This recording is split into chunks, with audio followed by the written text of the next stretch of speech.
What's good, y'all? It's your boy Kenny Mo, and I got a fresh new review for everybody, and I mean everybody. The state ref having no plate running, beat locks with only window tint, stock whip but it's 101, OEM is better, he knew a guy, psych, I am that guy, let's run that shit but let me get the hit, static for life but can't get over grains of rice, fix the paint, nah I'ma rap that shit, it's not supercharged but it gets supercharged, this for all y'all.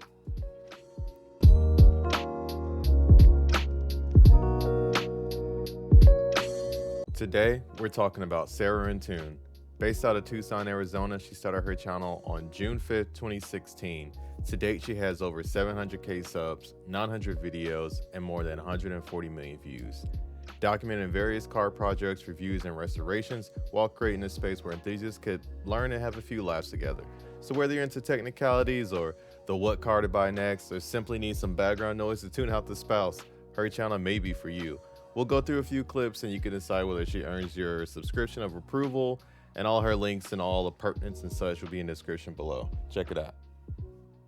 So that's a beefy ass diff. Speaking of the rear diff in this thing, it has a set of 373s in there. It is an electric locking LSD, and it is equipped with GM's Performance Traction Management System, which has variable modes for the traction control system. It's bueno, love it.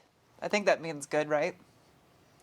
Okay. There are two different transmissions available with the CT5E Blackwing. There's the jointly developed between Ford and GM 10-speed auto, and then there is the correct choice, the Tremec TR6060 6-speed manual. And I'm sure I just made someone butthurt by saying that the 6-speed manual was the correct choice, because technically automatics are better for performance. Who cares?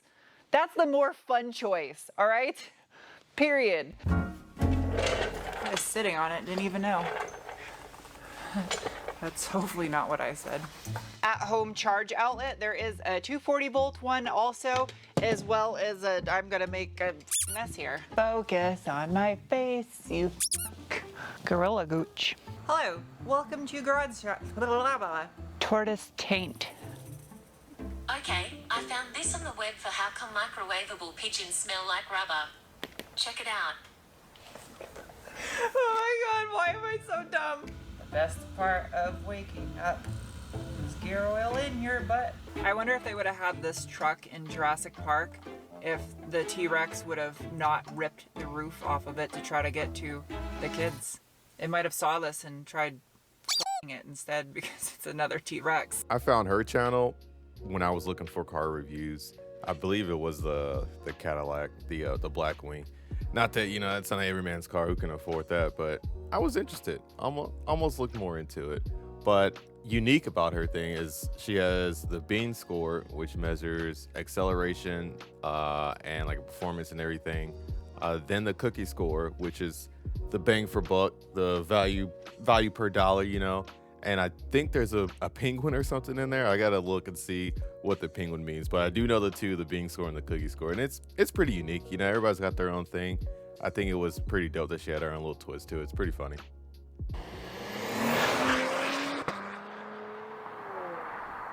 In the name of science, I will now give it the beans. Bolstering assessment.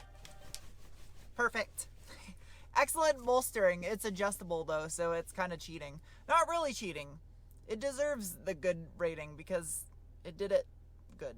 As well as line lock and launch control. I'm gonna do it myself. Also in the My Mustang screen, you have the different sound profiles for the active exhaust. Everything from Karen avoidance mode to blow your eardrums out mode. See what this thing can do. Ready? There we go. Flat foot shifting, nice. That's good.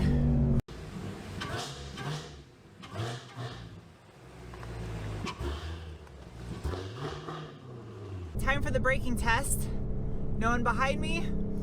Ready, go. Oh, that pulled my cheeks out.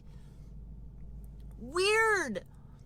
I felt it in my cheeks. It was pulling my face forward.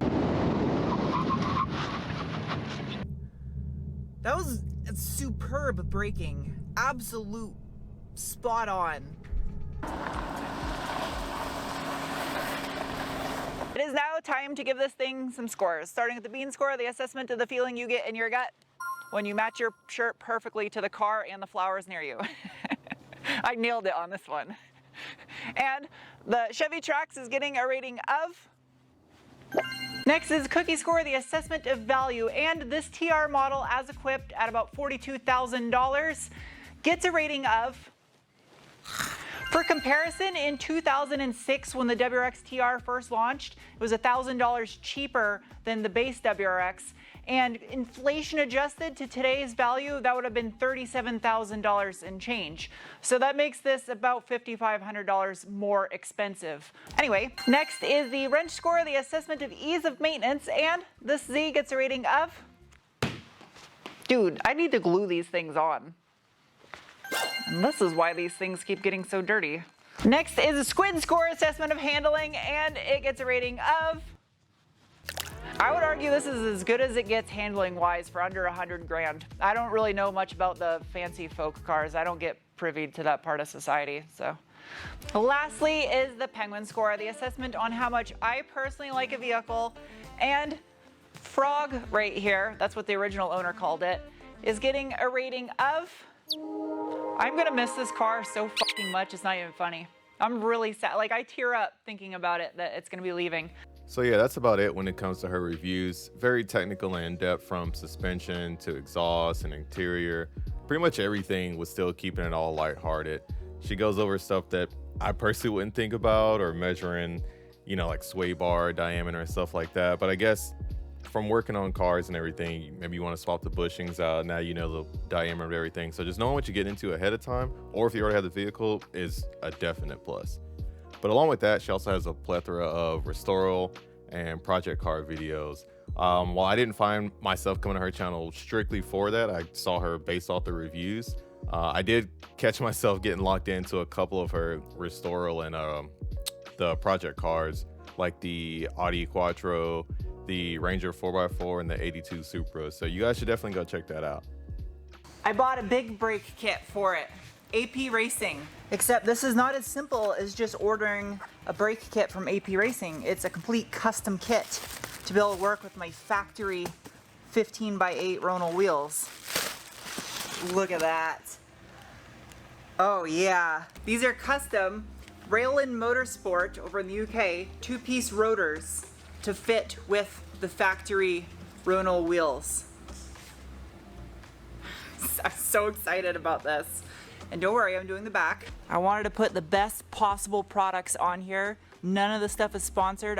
This is my personal opinion of the best that you could do to this car. Without going full race car. It's not a full race car. It's a street car. Oh, this part's not gonna be fun. Now that I got a fresh new core support that's rust free and everything's been painted, and the rest of the engine bay is now rust free, I have to deal with all this down here. Luckily, like 80% of it is on the heat shields, which just come right off. Luckily, this truck will never see New Hampshire road salt again because I live in Arizona. So there's real no issue of the rust ever returning if I don't remove all of it, because they would probably take like 500 years in this climate. Look, I made a Dexter shower curtain to try to trap bits of shit from landing on the MR2. Don't worry about those big gaps up there, or that one right there, or the hole, or the fact that it doesn't go to the ground, or cover any of this over here. It'll work. All right, y'all, that about wraps it up for Sarah and Tune. I definitely only showed about a simpler content, but I think we all get the point. As for me, I'll definitely be subscribing. Better yet, I'm subscribing as we speak. However, I will not be ringing the notification bell. I won't be a part of the Notify gang or anything like that. Nothing against her, but if it's not the car I'm interested in, I probably wouldn't watch it. Again, so that's solely on the fact that I'm strictly biased at times. So if it's not a V8, American Muscle, or anything like that, if it don't chop the block, I'm probably not locked in at all, you know. But that's just my own biases. Don't let that persuade you. So as far as her badges goes, this is a new thing I'm doing. She gets the reviewer badge and the OEM Plus badge. So what do you guys think? Do you agree? Disagree? Let's have a talk about it. Until next time, be easy.